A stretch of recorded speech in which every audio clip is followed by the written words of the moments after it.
ಇಡೀ ದೇಶದಲ್ಲಿ 6 ರಾಜ್ಯಗಳಲ್ಲಿ ನಾವು ಪರಿಶಿಷ್ಟ ಜಾತಿಯ ಪಟ್ಟಿಯಲ್ಲಿದ್ದೇವೆ. ಪಂಜಾಬ್ನಲ್ಲಿದ್ದೇವೆ, ಹರಿಯಾಣದಲ್ಲಿದ್ದೇವೆ, ಉತ್ತರ ಪ್ರದೇಶದಲ್ಲಿದ್ದೇವೆ, ಇನ್ನೆರಡು ಯಾವುದೋ ಉತ್ತರ ಭಾರತದ ರಾಜ್ಯಗಳಲ್ಲಿ ನಾವು ಪರಿಶಿಷ್ಟ ಜಾತಿಯಲ್ಲಿ ಬರ್ತೇವೆ. ಇಡೀ ದೇಶದಲ್ಲಿ ಒಂದೇ ರಾಜ್ಯದಲ್ಲಿದೆ, ಕರ್ನಾಟಕದಲ್ಲಿದೆ, ತೆಗೆದಾಕಿ ಅಂತೇಳಿ ಹೇಳ್ತಾ ಇರ್ತಾರೆ. ಈ ಹಿನ್ನೆಲೆಯಲ್ಲಿ ಅವರಿಗೆ ಕಾನೂನಾತ್ಮಕವಾಗಿರುವಂತಹ ಹಾಗೂ ಸಂವಿಧಾನಿಕವಾಗಿರುವಂತಹ ವಿಚಾರಗಳನ್ನ ಅಧ್ಯಯನ ಮಾಡ್ಕೊಂಡು ಬಂದಾಗ ಅದು ಸರಿಯಾಗಿ ವಿಚಾರಗಳು ಮುಟ್ತವೆ ಅನ್ನುವಂಥದ್ದನ್ನ ಹೇಳ್ತಾ ಅಂತಹ ಮಿಸ್ಯೂಸ್ ಆಗ್ಬಾರ್ದು ಅಂತೇಳಿ ನಾವು ಹೋರಾಟ ಮಾಡೋದಕ್ಕೆ ತಂಗಡಿಗೆ ಅವತ್ತು ನನಗೆ ಗೊತ್ತಿದೆ. ಗ್ರಾನೈಟ್ ದುಡ್ಡನ್ನ ಅವತ್ತಿನ ಕಾಲಕ್ಕೆ 3-4 ಕೋಟಿ ರೂಪಾಯಿ ನನ್ನ ಕೈಯಿಂದಲೇ ಖರ್ಚು ಮಾಡಿಸಿರೋರು.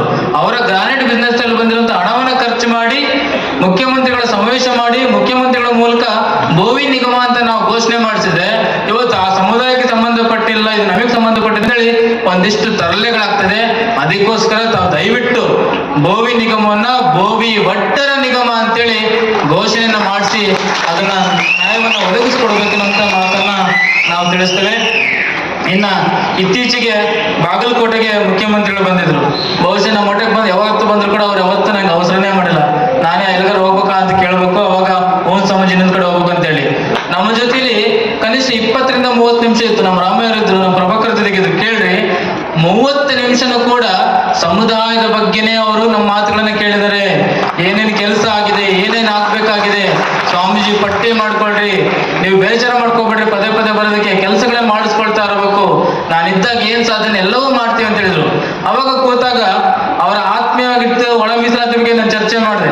ಸರ್, ನಿಮಗೆ ಯಾರು ಯಾವ ರೀತಿಯಾಗಿ ಚರ್ಚೆಗಳನ್ನ ಮಾಡಿದ್ರೆ ಗೊತ್ತಿಲ್ಲ, ಈ ರೀತಿಯಾಗಿರುವಂತಹ ಒಂದು ನ್ಯೂನತೆಗಳಿದೆ ಅಂತೇಳಿ ಅವತ್ತು ನಾಗಮೋಹನ್ ದಾಸರವರು ಒಂದು ಸಮೀಕ್ಷೆ ಮಾಡ್ಬೇಕಾದ್ರೆ ತೊಂದರೆ ಆಗಿತ್ತು.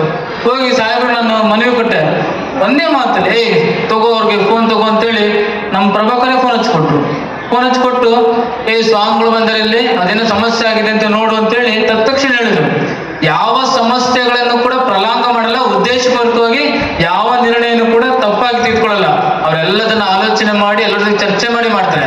ಆದ್ರೆ ಕೆಲವೊಂದು ವಿಚಾರಗಳಲ್ಲಿ ನಮ್ಮ ನಾಗಮೋಹನ್ ಸಹಾಯಕದ ವಿಚಾರದಲ್ಲಿ ನಮಗೆ ಸರಿಯಾದ ಸಮೀಕ್ಷೆ ಆಗಿಲ್ಲ ಎನ್ನುವಂಥದ್ದು ಮೇಲ್ನೋಟಕ್ಕೆ ಚರ್ಚೆಗಳನ್ನ ನಾವು ಸದಾಕಾಲ ಮಾಡ್ತಾ ಇರ್ತೀವಿ. ಅದು ಹಾಗೆ ಕೂಡ ಆಗಿದೆ. ಕೆಲವೊಂದು ಕಡೆ ಹಳ್ಳಿಗಳಲ್ಲಿ ಹೋಗಿಲ್ಲ. ನಾನು ಇತ್ತೀಚೆಗೆ ಕಲಬುರಗಿಗೆ ಹೋಗಿದ್ದೆ. ಬಾಂಬೆಗೆ ಹೋಗಿರುವಂತ ಕೆಲಸಗಾರರು ಆಕ್ಸಿಡೆಂಟ್ ಸತ್ತೋದ್ರು.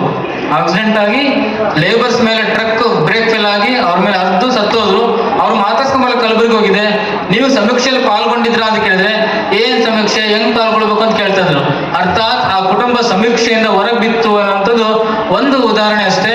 ಆ ತರ ಕೊಟ್ಟಿರುವಂತ ಸಮೀಕ್ಷೆಯಲ್ಲೂ ಕೂಡ ಅವ್ರು ಪ್ರಯತ್ನ ಮಾಡಿ ಕೊಟ್ಟಿರುವಂತ ಸಮೀಕ್ಷೆಯಲ್ಲೂ ಕೂಡ ಸುಪ್ರೀಂ ಕೋರ್ಟ್ ಹೇಳಿದ ಪ್ರಕಾರ ಎಂಪಿರಿಕಲ್ ಡಾಟಾ ತೆಗೆದುಕೊಂಡು ಯಾರಿಗೆ ಮಾನ್ಯತೆ ಆದ್ಯತೆ 26 ಕೋಷ್ಟಕಗಳಲ್ಲಿ 19 ಕೋಷ್ಟಕಗಳಲ್ಲಿ ಭೋವಿ ಸಮಾಜ ಹಿಂದುಳಿದಿದೆ.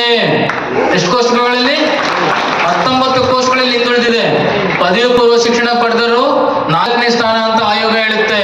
1, 2, 3, 4ನಲ್ಲಿ 4ನೇ ಸ್ಥಾನ ಅಂತ ಹೇಳುತ್ತೆ. ಪದವಿ ಶಿಕ್ಷಣ ಪಡೆದಲ್ಲಿ 4ನೇ ಸ್ಥಾನ ಅಂತ ಹೇಳುತ್ತೆ. ಇಂಜಿನಿಯರಿಂಗ್ ಪದವಿ ಪಡೆದಲ್ಲಿ 4ನೇ ಸ್ಥಾನ ಅಂತ ಹೇಳುತ್ತೆ. ವೈದ್ಯಕೀಯ ಪದವಿ ಪಡ್ಕೊಂಡ್ರಲ್ಲೂ ಕೂಡ 4ನೇ ಸ್ಥಾನ ಅಂತ ಹೇಳುತ್ತೆ. MD MS ಪದವಿ ಪಡ್ಕೊಂಡ್ರು ಕೂಡ 4ನೇ ಸ್ಥಾನ ಅಂತ ಹೇಳುತ್ತೆ. PhD ಪದವಿಯನ್ನು ಪಡ್ಕೊಂಡ್ರು ಕೂಡ 4ನೇ ಸ್ಥಾನ ಅಂತ ಹೇಳುತ್ತೆ. ವೈದ್ಯಕೀಯ ಇಂಜಿನಿಯರಿಂಗ್ ತೆಗೆದುಕೊಂಡಿದ್ದು ಕೂಡ 4ನೇ ಸ್ಥಾನ ಅಂತ ಹೇಳುತ್ತೆ.